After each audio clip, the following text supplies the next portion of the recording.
It's a double-edged sword because I think there's parts of the industry that are clearly exploitative, but I think there's a lot of power in like visuals and like media, and it's like kind of balancing like using media to kind of bring up disclose narratives, but also acknowledging the fact that like there's parts of fashion that need to change. And a massive thing for me personally, which I've observed, is like unions, especially for people who do assistant work.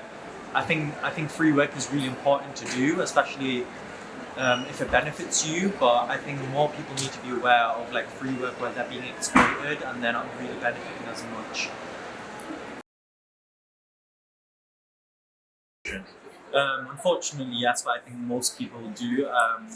Obviously now, like I'm much more established as a model. But when I first started up, I did a lot of freelance work to be able to build up my portfolio, like from 16 till about like 18 before I got signed to an agency. During that period of time, I had like some really good experiences with like people who just were like fashion students who needed a model, and like I was about their project. Things worked out, we both benefited. But I think there were situations where when I was younger, because I didn't really know how the industry worked, I didn't really know about like payments or how much people actually could get paid or like just general things. I think there were like unfortunate experiences where like I think people exploited the fact that like I was naive and I was like super excited of just being a part of anything. And I think that is a problem sometimes with like photographers and style or just any creative people who are in high positions than the people that they're including in their projects.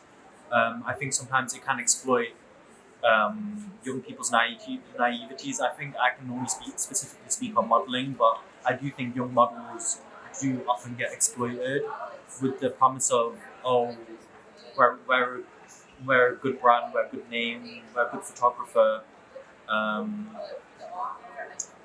But yeah, like you're not really benefiting in the same level as them. But yeah, I think there needs to be a lot more discussions about like privilege in the creative industry and like how some people, when you're approaching a project, when you're at a certain level, some people have a lot more like creative privilege and have more of a name in the industry, so they can get away with a lot more.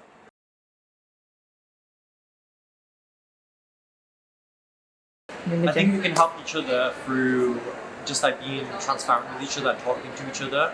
I think a massive toxic part of the fashion industry is that like people like to do things and like they don't like letting people on to like how they actually did what they did or how they got to where they were. But I think there needs to be a lot more like unity, a lot more discussion about like even things like pay, like how much are we all getting paid for the same job? How much have you been paid for certain jobs? Like what your role is, and a lot more transparency about like pay, about how people got the job in the first place, how to help each other get into certain roles, whether it's modelling, whether it's assistant work, whether it's styling or directing. We need to put each other on more, because I think the gatekeeping is not really helping anyone except the people at the top. Because at the end of the day, like they run everything, and having this culture where we don't let on to each other just affirms their positions and doesn't really like help us, and it doesn't really help each other make sure that we're not getting exploited. The more we talk about jobs and the more we talk about these things like pay, etc., the more there's collective awareness amongst younger people and younger creatives who are either starting up in the industry or at a certain level in the industry. So this stuff doesn't carry on. Like we need to like the devil wears Prada culture needs to end. I can't lie.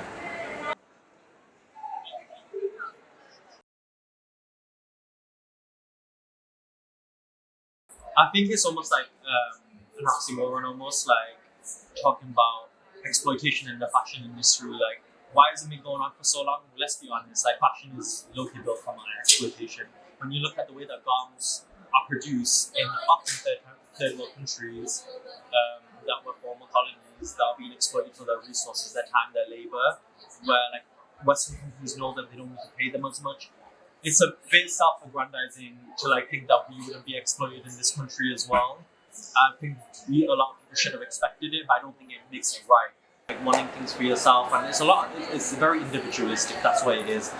Fashion in the West is individualistic, it's not community based, and I think if over time we start to lean towards community based perspectives in the fashion industry, I think that'll take us a lot farther, because I think it'll trickle from the top down. Like it'll trickle from the top down in the terms of like when people within post-production, that I'm talking about, stylists, models, creative directors, etc., start discussing about the things that's wrong within that aspect of industry, I think it'll trickle down, and hopefully it can bring a lot of change within the production of the industry. Like it'll bring a lot of conversations with each other, like about sustainability, about ethical producing of clothes.